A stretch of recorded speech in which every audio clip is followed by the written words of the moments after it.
বিজয় করবে। আমাদের পরিচয় হচ্ছে আমরা দিনের একজন দায়ী, আমাদের পরিচয় হচ্ছে প্রতিষ্ঠা করা নিয়ে আমরা যে পথ চলা শুরু করেছি, আমাদের বিজয় হওয়া পর্যন্ত আমাদের এই পথ চলা অব্যাহত থাকবে ইনশাআল্লাহ। আমি দ্বিতীয় যে কথাটি বলতে চাই, ইসলামী আন্দোলনের একজন কর্মী হিসাবে আমাকে আল্লাহর উপরে ভরসা করে, আল্লাহর উপরে তাওয়াক্কুল করে সমস্ত কাজ আমাকে করতে হবে। চট্টগ্রামে আগামী যে নির্বাচন আসন্ন ফেব্রুয়ারি মাসে, এই নির্বাচনে চট্টগ্রাম থেকে বাংলাদেশের জাতীয় নেতা, নতুন বাংলাদেশ গড়ার অন্যতম কারিগর ডক্টর সৈয়দ আব্দুল্লাহ মোহাম্মদ তাহের ভাইকে বিপুল ভোটে ব্যবধানে আমরা বিজয় করব।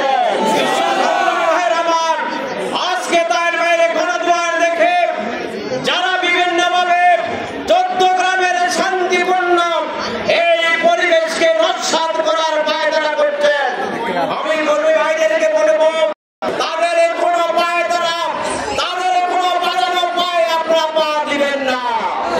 আমরা চট্টগ্রামের শান্তিপূর্ণ পরিবেশ বিরাজ করে দেখতে চাই, কিন্তু এর মানে এটা নয় কোন সন্ত্রাসী এই চট্টগ্রামে অভয়ারণ্য সৃষ্টি করবে, আমরা সেটা হতে দেব না। সন্ত্রাসীদেরকে চট্টগ্রামের সাধারণ মানুষ বয়কট করবে ইনশাআল্লাহ।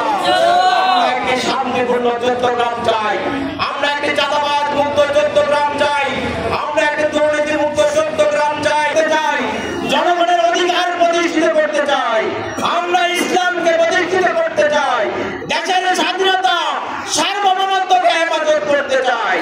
এই জন্য আগামী নির্বাচনে জামাত ইসলামী ভারতের প্রার্থীদেরকে দাঁড়িপাল্লা মার্কা ভোট দিয়ে আগামী জাতীয় সংসদে জামাত ইসলামীকে সরকার গঠন করার জন্য জনগণের নিকট আমি আহ্বান জানাচ্ছি। আমরা 17 বছর অনেকে বঞ্চিত হয়েছে, আমরা নির্যাতনের শিকার হয়েছি, নির্যাতনের শিকার হয়েছে আমাদের ভাইরা, আমাদের ভাইদেরকে হত্যা করা হয়েছে, কিন্তু আমাদেরকে আমাদের আদর্শ থেকে একজন পরিমাণে বিচ্যুত করা কারোর পক্ষে সম্ভব হয় নাই, কারণ আমরা আল্লাহ ছাড়া দুনিয়ার আর কোন শক্তিকে পরোয়া করি না, কাউকে ভয় করি না, আমরা আল্লাহকে ভয় করে চলে। সুতরাং আমাদের বিরুদ্ধে যত ষড়যন্ত্র করেন কোনো লাভ হবে না। যারা নিজের জীবনকে বিলিয়ে দিয়ে শাহাদাতের জজ বানিয়ে